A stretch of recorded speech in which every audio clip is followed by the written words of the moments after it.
ladies and gentlemen, is a very different panel, as you would notice. There's a former DG, there's a present serving DG. So you may feel that you'll kind of get colored by our observations, our remarks, but I want to assure you that will not be the case. The topic itself, as you see, is the complex security situation of the Northeast. So it's not just the security situation which is complex, but the entire Northeast itself is complex. I'm glad that Chanakya Dialogues decided to have this dialogue in the first place, because typically Northeast is an area which is generally not spoken about much, very less knowledge, and whatever knowledge is there is kind of corrupted, not the truth. And most of the people haven't traveled there, but between us, we share almost close to 4 decades of experience there. I don't think you'll get any more experience than that. So we've decided to speak in a manner where I'll give a little bit on the Northeast as it exists now, the current security situation, and General Lakhera will tell you a little about what exists now. How is Assam Rifle and Indian Army handling that? Incidentally, General Lakhera was also an Inspector General serving with me when I was the Director General. So our bond goes a long time back. So let me start with the Northeast itself. Now, this is an area which is constituting only about 8% of the geographic mass of the country, close to 4% of the population. But yet, it borders 5 countries. It borders 5 countries, and it has only 1% of border or area which it shares with rest of the Indian subcontinent. Rest of the 1.8 percentage of, rest of the 98 percentage and above is with the 5 other countries. And you also have a situation like a state like, let's say, Arunachal Pradesh. A very different situation. It's the only state probably which borders 3 different countries. Then you have 2 other countries where there is a lot of instability as we speak. Bangladesh, a lot of it has come in the media. Most of you are aware of what the situation is. Every day there's something new happening, and I'm sure you're alive to the various developments. Whether the current government will be there or not is time will tell. But more importantly, where it affects the security forces as of now, particularly Assam Rifles, is Myanmar. This is a country which is 4.5 times, almost 5 times the size of Bangladesh, yet it has a population which is just 1/5 of Bangladesh. But what's happening there has a huge impact on the Northeast, and it's not just now, it's been there for ages, for decades. Let's speak of what we visualize in 2047, because that is what the crux of the discussion is today. Well, you all are aware of our Act East policy, the multiple changes that have happened over the last decade plus there in the Northeast. So surely Northeast will have a very, very major role to play, and I see a wide variety of youngsters here, large number of them. In your lifetime, you will see how Northeast will be a major driver towards the growth story of India. You will witness it yourself. So I'll just want to ask General Lakhera, so what does he, or how is Assam Rifle currently employed, and what exactly are they doing?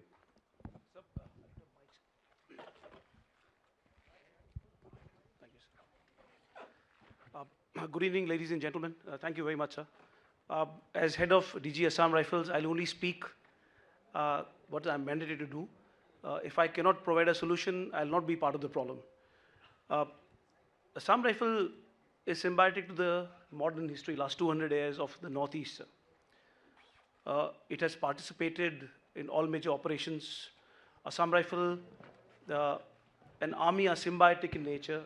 Basically, it's like body and mind, and 2 sides of a coin. As DG of Assam Rifles, I'm in charge of basically sustaining the force, the logistics, the HR. And of course, we do keep ourselves abreast with what's happening in the Northeast, as also on the borders across. We are a force who are in charge of the Indo-Myanmar border, sir, as you are aware. But having said that, we are also deployed in Jammu and Kashmir, 2 battalions north of Pir Panjal, 2 battalions south of Pir Panjal. We are the first force in a sense that truly where women have come in combat role. Like there are GD soldiers, nearly 2,000 of them, who stay in the company post, they do ROP, they do operations. And for Assam Rifle Jawan, the best moment is when his battalion is selected to go to Jammu and Kashmir to serve. Because all this while, it's one force which has seen no peace. We are always in operations, have been always in operations. In fact, we were in Sri Lanka also, sir. Earlier when you were there, battalion was in, 4 battalions were in Jammu and Kashmir. 1,181 brave hearts, 16,800 honors and awards, 69 unit citation by Chief of the Army and the Army commanders. So testimonial of Assam Rifles are magnificent, sir. But now we also find ourselves at the wrong end of the stick at times. Northeast is very, very complex, highly complex, tribal affiliations, and the history which the Britishers gave us, the policies which they enunciated in those areas. As they say that past solutions are today's problem. So a lot of our problems have come due to solutions provided many, many years earlier. Thank you. That's a good point that you made.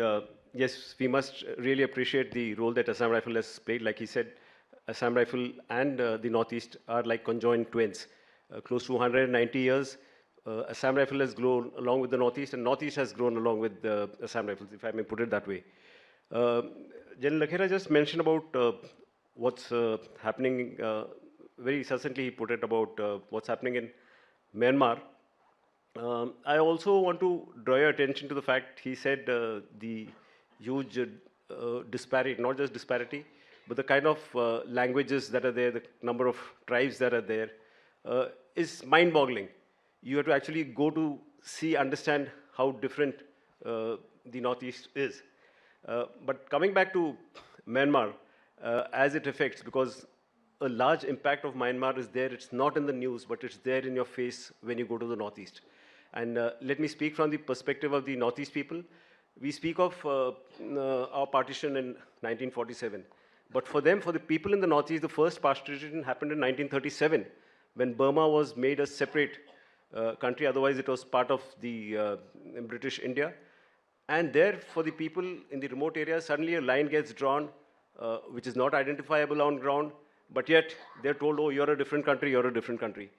It's very difficult. Then for them, the next partition or the next cartographic imposition that happens is 1971. Suddenly, East Pakistan, now Bangladesh gets created. So all their lines of communication, everything gets cut. So imagine you being in a place and all your avenues to, let's say, the sea, for example, to Chittagong port, to Sylhet port, the rails going through what is now Bangladesh, all that gets cut. And you have just a little Siliguri corridor that connects to the rest of the country. Imagine the impact. So today, 45 lakh people are hugely affected because of this. And like he said, the role of Assam Rifle, he told you the number of awards that they've got. It's really mind-boggling. Now, importantly, with what's happening in Myanmar, you have many problems now that the country or the Northeast is faced with. You have trans-border movement of insurgents happening, weapon smuggling. More important is the drugs. In the last 2 years, in fact, last 5 years, Assam Rifle has got contraband worth 5,000 crores, if I remember the figure correct. And of those 5,000 crores, you can say roughly about 90% of is drugs. And if you check on the net, you'll see out of the top 10 states of India where illegal drugs is consumed, 6 or 7 of the Northeast states out of the 8 figure there. So that's really bad. But going forward, I'm sure things will improve. Yes, another contribution I'll talk about. The Tawang is part of India. The cycle was flown by an Assam Rifle officer in 1951, sir, Major Bob Kathing. He took 3 platoons there. Vijayanagar, the easternmost frontier of India, the last soldier, he stationed there. It was in 1961 by campaign by Major General Goraya. And Vijayanagar is named after his son. So these two part of geography are integral part of India because Assam Rifle was there. 61, one of the first bullets fired, sir, in Nefa, because Assam Rifle was predominantly a force in charge of Nefa. Eastern part of Nagaland, that is today, was not part of Assam, erstwhile Assam. It was part of NEFA. It was known as Tune Sang Hill Naga areas. And it was administered by a service known as Indian Frontier Administrative Services, predominantly officers drawn out of Indian Armed Forces. So lost of history has gone, and presently in Indo-Myanmar border, 1,643 kilometers, border pillar 1 to border pillar 186. Most of you are not aware that most restive area today in Northeast is opposite South Arunachal Pradesh. So that is 3 districts of Tirap, Changlang and Longding, known as TCL region. So just across TCL region, Pangsao Pass stands at border pillar 171. And opposite border pillar 171, there is a cluster of camps within tactical distance of the Indo-Myanmar border, and that is Alpha, the NSA and IM, the PLA, all groups are there. Similarly, when you come down towards border pillar 155, there is a village known as Lungwa. Now, Lungwa is a classical example which defines the problem of the northeast of India. It stands at border pillar 155. 50% of the village lies in Myanmar and 50% village in India. The house of the chief, which is called Ang, the Konyak tribe stays there. The kitchen is in Myanmar. The dining hall is in India. So you come, and here we are. This is one of the villages. And in between, there's about a kilometer from there is post of Assam Rifles. And the border pillar 155 just resides about few feet from our post. But because you told only half the story of that house, let me tell you the other half. There's one bedroom which is in Myanmar, there's one bedroom which is in India. He has 2 wives, one is from Myanmar, one is from India. So, when I went around with him in the house, I'm sure Vikas has also done, he spent a lot of time to tell me as to why he has to have 2 bedrooms. So, but what I'm trying to tell you is, in those areas, it is sub-nationalism which is rife. For him, it doesn't really matter. I'm not talking of this village itself, but number of villages which are there along the border. For them, it's sub-nationalism, this is their tribe, which matters. He spoke of Nagaland, this Lungwa, go a little south, there's a tribe called Khaimungan tribe. Now, 65% of that tribe is in India, 35% is in Myanmar. This 65% which is here, they cultivate close to 7,400 hectares of land across. So how will he understand which is India, which is Myanmar? Which brings me to the next thing about the border fences and free move regime, which I'll ask General Vikas as to how is it impacting this announcement that the government has made last year. But before that, I just want to tell you that insurgency, as you know, it's all started from the Northeast, the Naga movement. The Naga identity itself is a fabrication of 1918 when they came back from the First World War. They've formed a Naga club. Closer to independence, they made a NNC, Naga National Council. Then they announced their independence a day before our independence. Then there's a plebiscite held sometimes in 1952. They said, we want to become a separate country. And then, of course, insurgency started in 1955. Thereafter, it just kept moving on to other states. Mizoram, then it happened in Manipur, then Tripura, Assam, all of that. But today, it's by and large subdued to a very great extent. So we can't just tell them about how is the insurgency now, as also the effect of the free move regime and the border fence. Sir, insurgency classical is by group of people and maybe demands are legitimate. Today it's not insurgency at all. They're armed groups there. They have their own interest. I'll give you an example of Nagaland. Started with one group, NNC. Thereafter, in 1980, NACN was formed. In 1988, NACN got divided between 2, NACN IM and NACN K. And today in Nagaland, there are virtually about 20 to 22 groups roughly. So there are about 18 to 20 prime ministers and presidents and army chiefs who are there. And the people today are not very, very aligned in a sense to support all of them. Also, Myanmar, there's nothing out there. So people come, and the richest part of the world, maybe if I'm correct, lies about 30 kilometers from Pangsao Pass in plains of Upper Assam. So there is a town known as Margarita, Lido, and then you come to Lekhapani and you go towards Miao. Now this area is rich in tea, timber, coal, and oil. Now this 4 combination is nowhere in the world, sir. So big tea gardens are there. To sustenance, these people come inside to take extortion, they kidnap people and they move back. So classically, it's a hide and seek game. Similarly, in other places, India becomes, our part is opulent. We are developed in some sense compared to Myanmar. So people from there will definitely come here. Tribal affinity is one of the major reasons. But to say that classically insurgency is existing today, no. Now, for example, I'll say South Arunachal and Nagaland and also Mizoram, crime against women, zero. Theft, nothing. So classically, what you call law and order, which happens in this part of the country, is non-existent in northeast states. Mizoram, violence, nothing. Manipur is a different story, but classically, yes, if you say violence levels, none. In law and order domain. Nagaland, zero. Hardly any case of violence against women. So there are a lot of paradox which is existing there. And so is Assam to some extent, sir. So the Myanmar situation is only serving one thing, that people to sustain themselves have formed armed groups. Of course, there are powers which want to have a hedge against us, so they do support them. China lies across Myanmar. Myanmar itself is suffering, sir. I'll give you an example of the southern part of the Indo-Myanmar boundary, that is border pillar 1 to border pillar 30, that is the border with Mizoram and to some extent with Manipur till More. Now that entire area, tactical area till 20 kilometers is not in control of Myanmar army. So there is Arakan army, there is Chin Brotherhood, there is Chin National Front, there is PDF, there is KNA, and they are fighting the Myanmar army. So as we speak today, More has been surrounded from 3 sides and battle in Pantha and Mintha, the 2 townships, is underway. North of it is NSA and IM. That is the Somra tract and Pansat.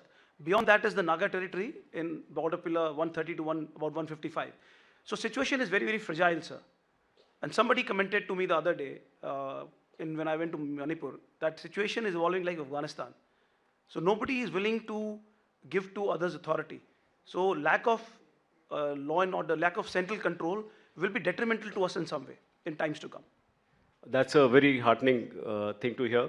I'll take it forward from there. If you see the entire Northeast in terms of development, I began by telling you that both of us spent long times and we've seen the growth that has come across in the Northeast, particularly in the last 1 decade.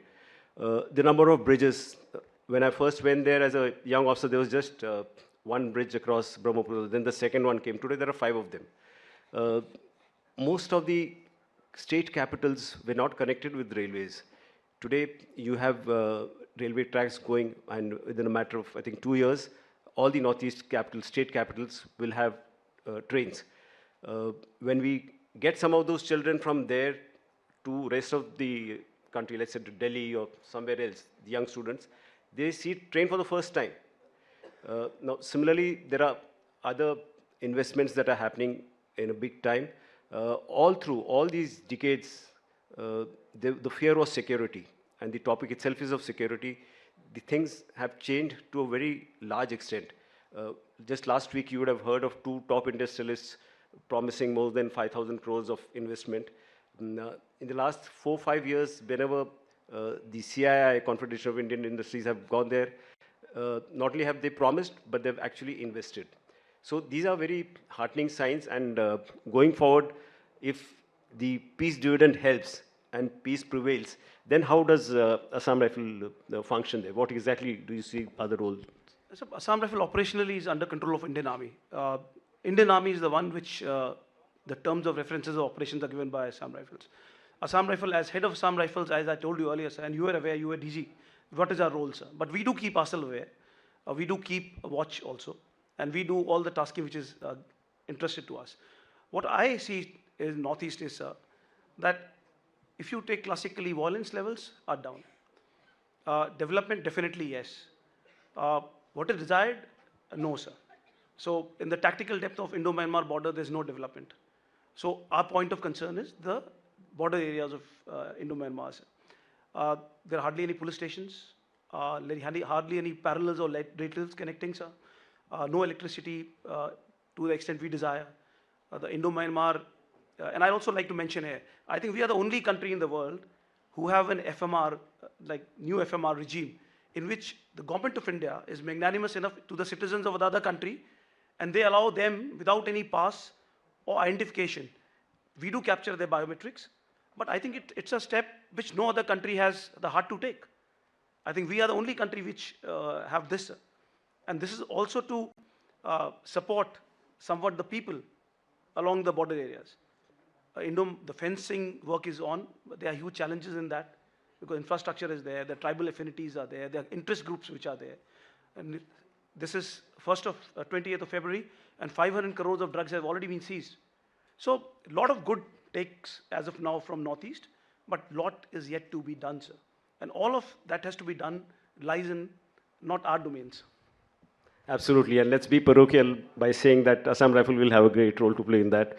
Not to discount Army, I see very senior officers here who might take it amiss. It's not that, like you said, Army and Assam Rifles are two sides of the same coin. On that note, ladies and gentlemen, let me once again thank Major Gaurav and his team for this opportunity that they've given us. Thank you so much.